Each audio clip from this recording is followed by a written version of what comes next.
The very first major civilization in the Americas is known as Olmec civilization. This civilization occurs in the Gulf Coast of Mexico. When we speak of Mexico, however, you must get it very clear in your mind that we're not speaking of the shrunken Mexico of today. We speak of Mexico when it was the very core and heartland of Native American civilizations. A Mexico that included parts of Colorado, parts of Texas, parts of California, going right up to La Plata in Canada. This civilization, known as Olmec, was to touch all other civilizations in America. The Maya, the Toltec, the Aztec, etc. It was even to stretch right out into South America. What is very unusual about this civilization was that not only was it the mother of American civilizations, but it contained elements that were not just native to America, but was a fusion between the Native American and people coming from outside. The most significant of those outsiders were the Africans. We have very clear evidence in stone heads, in terracottas that are clay sculptures, as well as skulls and skeletons of an African physical type entering that native population, somewhere between 948 and 680 BC. How do we know the date? It is because on one of the platforms in the holy center and capital of the Olmec world, a place called La Venta, we were able to date the stone heads because they were rooted in a wooden platform where the Americans worshipped, and we got this dating of 948 to 680 BC. Now, several people have wondered what kind of Africans these were. Who were these outsiders? These were largely Egypto-Nubian types. At least that type was in command. Because what we do find in the evidence is that not merely the presence of this physical type, which is African, but the presence of cultural elements, which we will talk about in this program, which are clearly of Egypto-Nubian origin. The question arises, why do we include Egypt among classically African civilizations? There is now absolutely no doubt that the ancient Egyptian civilization was overwhelmingly African. They have found the kingdom of Ta-Seti in the Nile Valley, where all the major elements, political and religious elements, spring out of the south of Egypt, spring out of the Nubian world at Custal in Nubia, where we have about a dozen black kings reigning before the first Egyptian dynasty. Even the hieroglyphs, the writing system of the Egyptians, we find it have their roots in the Sudan, so that as the Africans move up from Nubia, they go into Egypt, so that we find the African not only in the evening of Egyptian civilization, but in its very dawn. And we find them also in the noon dynasties. This is very important because it's important to understand that the Egyptian thing, the Egyptian miracle, was not only to touch Europe, not only to touch Asia, but was to stretch out to America as well, etc. They were absolutely convinced that there were Africans in America at some ancient time. Why were they convinced? They were convinced by two things. By the African physiognomy, the dome of the forehead, the cut of the nose, the jaw, the mouth, etc., but also by something which has never been mentioned in the archaeology for some odd reason. And that is, at the back of the stone head, there was hair, detailed Ethiopian type hair. No Native American has hair like that. And if that was presented in the archaeology, all this nonsense about babies and jaguars, I have never seen a jaguar with hair like that. And I've never seen a baby with a face like that. People had to find explanations for things they found embarrassing. It is similar to the discovery of the great civilization of Ta-Seti, the kingdom rather of Ta-Seti in the Nile Valley, which precedes the Egyptian.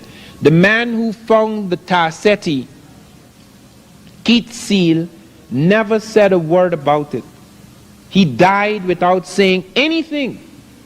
And it was left to Bruce Williams, who many of us will hear in Atlanta in September. It was left to Bruce Williams, his student, to take it out to the back rooms of the University of Chicago Oriental Institute and present it to the world. They said the reason why they delayed so long is because it took 15 years to put the pieces together. Without all those pieces, the stoneware vessels, etc., the pottery that was found, the stone incense burner at the site of Tarseti at Kustal, the site of Kustal, did not need putting together. It was intact from the very beginning. What needed to be put together were their heads. And that was not put together until the head who had a right to put it together died. Thank God. It is absolutely important for us to take a very serious view of this, because we find again and again and again that you have a deliberate effort to wipe out the evidence, to hide it, to explain it away. Why is it that this photograph, even now, I am not permitted to use that until 1985, because it involves a whole series of things. But why is it that this head is not among the heads at Villa Hermosa, is not among the heads in the National Geographic or the Smithsonian or any traveling circus of Olmec heads? It is hidden at Tuxtla, where nobody goes. It's very important to note that that was the first head found, and it had a profound effect, although it was the only thing found at that time that indicated an African influence.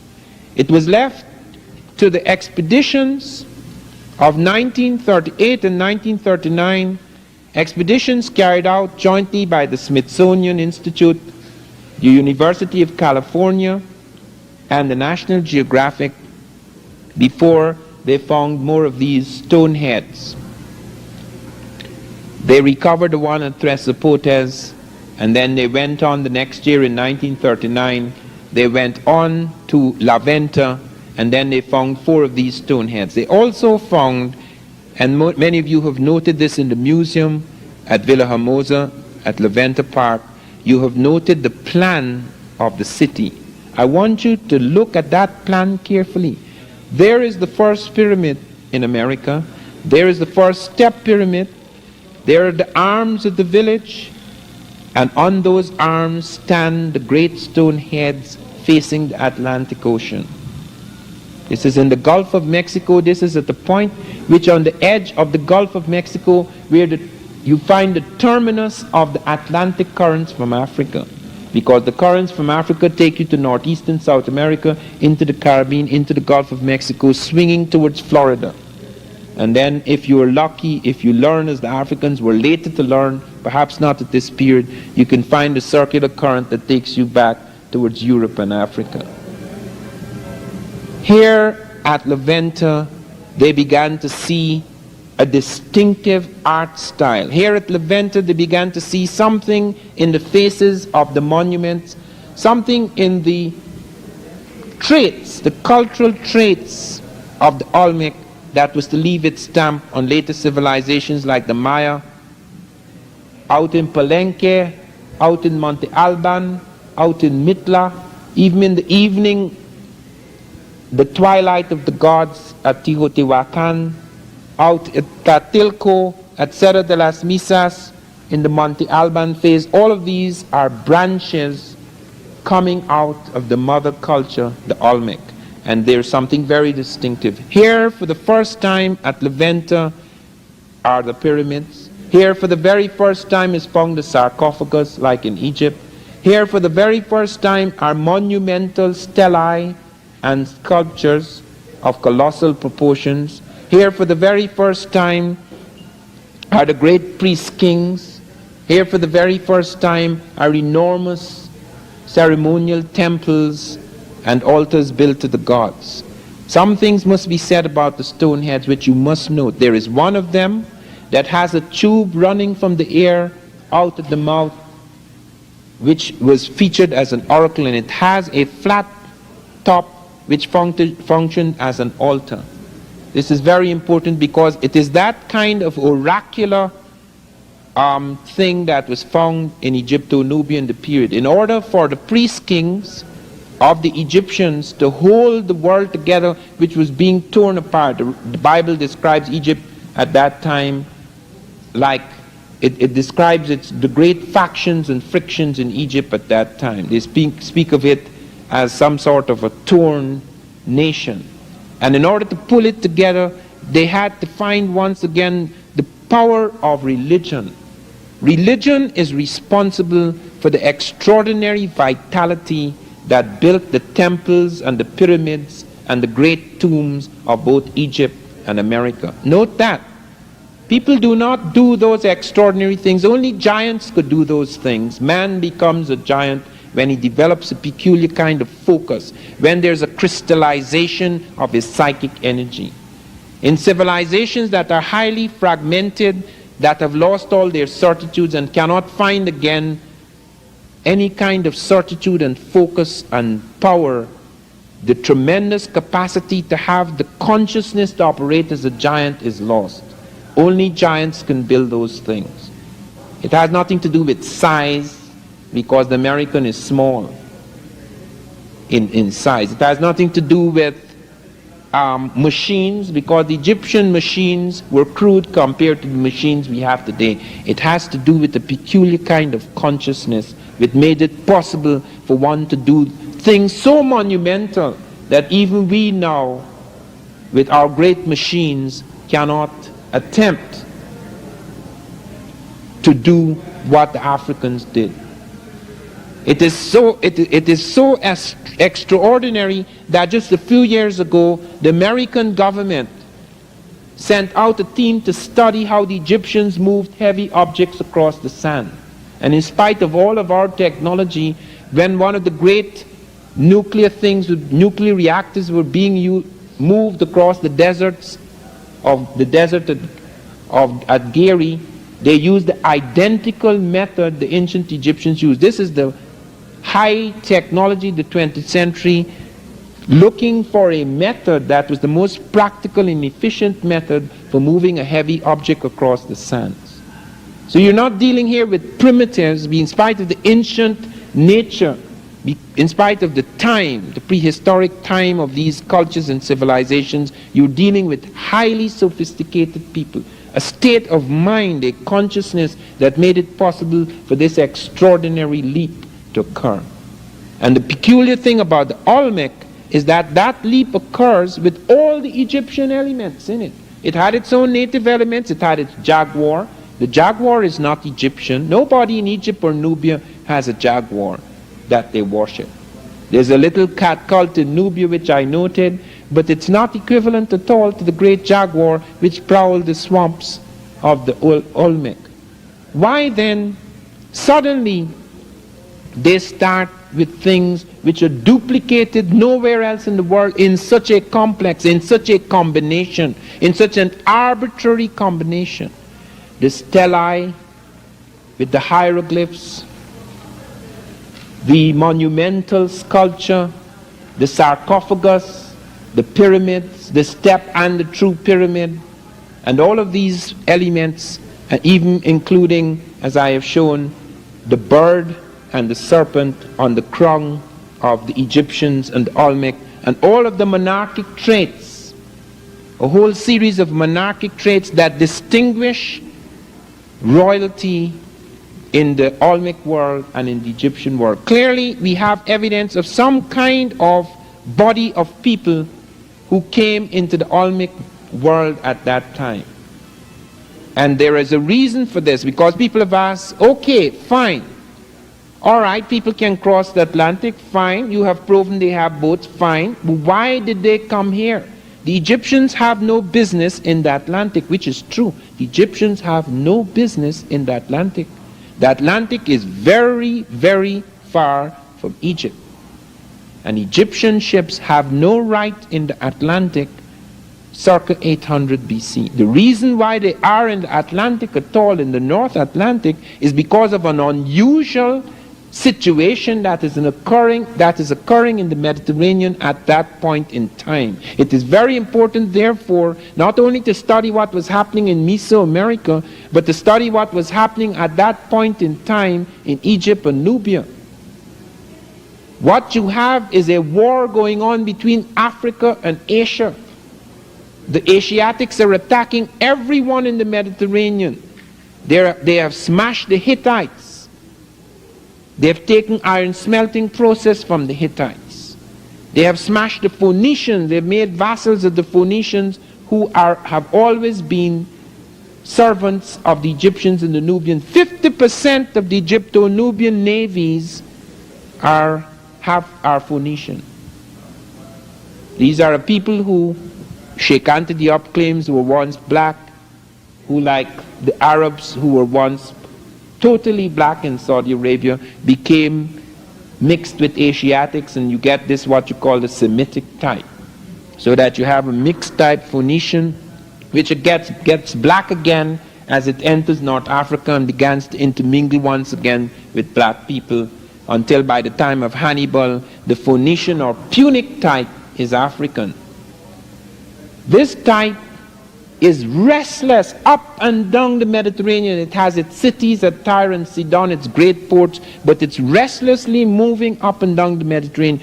And because the Asiatics block the seaports to the Indian Ocean, block the seaports to the Pacific, and we do have evidence of the Egyptians in the Pacific. We have Egyptian script found in Hawaii. These guys are ranging far out. Nothing stops the Egyptian. Wherever you go, you find him. I have found him in Spain. They have Egyptian villages in Spain, where Barry Fell has shown the cartouches of the Libyan kings around 1000 BC are found at Almunecar, Spain. And that runs right through the Spanish mention in their early chronicles that Taharqa, the Nubian general who is later to become the king of Nubia and Egypt, enters Spain with a garrison, so that the Africans are already in Europe. They're invading. They come in with a garrison into Spain, and then they retreat back because they have their own problems at home. So that we have evidence of movements in the direction west of the Mediterranean towards Africa, towards that part of Africa. And more fleets were driven, both military as well as commercial fleets were driven west of the Mediterranean, because tin was needed for the bronze armies, because this was the late Bronze Age. Copper was needed in Cyprus, tin was needed. They went right up into the British Isles and the North Atlantic searching for tin. And around 600 BC we have the Phoenicians going from Ezion Geber and going right down and coming right across Africa, right round Africa, right back into the Mediterranean. The Europeans did not go into the Atlantic because the Europeans were terrified of the Atlantic. The Europeans spoke of the Straits of Gibraltar as if there were monsters in the sea. They did not attempt any movement in that area. But the Phoenicians did, and they were very much tied up, as I say, with African navies. That is the reason why many of the great heads have military helmets. Not all of them do, but they're distinguished by military helmets. They are a warrior dynasty, because this is a period of war. For nearly 200 years, the world is in a state of war, as we are. Since the 1930s right up to the 1980s, every major army in the world has been ready to fight. We are in that state in which both the Africans and the Asiatics were. We cannot relinquish that state in this century until there actually is a war, which God forbid. But we cannot relinquish that state. All armies are armed to the teeth in the 20th century world. Regardless of whether you go down into Latin America, whether you go into the Caribbean, whether you go into Africa, whether you go to Israel, whether you go into Russia, whether you go through Eastern Europe, every army on earth now is armed to the teeth, ready and waiting for the conflagration, which, pray God, may never come. But that was the state of the world, where Therefore, a warrior dynasty appears with the great helmets. The warrior dynasty appears among the Olmec, carrying all of these elements. You find that apart from the stone heads which we have seen, we see cultural traits which I have mentioned, and then we go on to see, as I have also mentioned, that when the Olmec move out of Levanta and they send parts of their elite out at Tlatilco, at Cerro de las Misas, and at Monte Alban, when they study the skeletal evidence right in this territory at Monte Alban, when they go to the graves in this very part of Mexico, in Oaxaca, when they go to the graves of Monte Alban and they look at the ruling class, not the common people have nothing to do with it. The common people are Zapotec, later they're Mixtec, etc. But the ruling class, when they go into the graveyards, 4.5% of the ruling class here at Monte Alban is African. As much as 13.5% at Tlatilco is African. They're not in the common graves, and you can tell because side by side with the native, you're finding a different nose bridge, which remains in skeletal evidence. There's a ridge, there is a nasal index, there is a brow ridge, there are structures of the jaw, there are lengths of the arm. The African arm is different.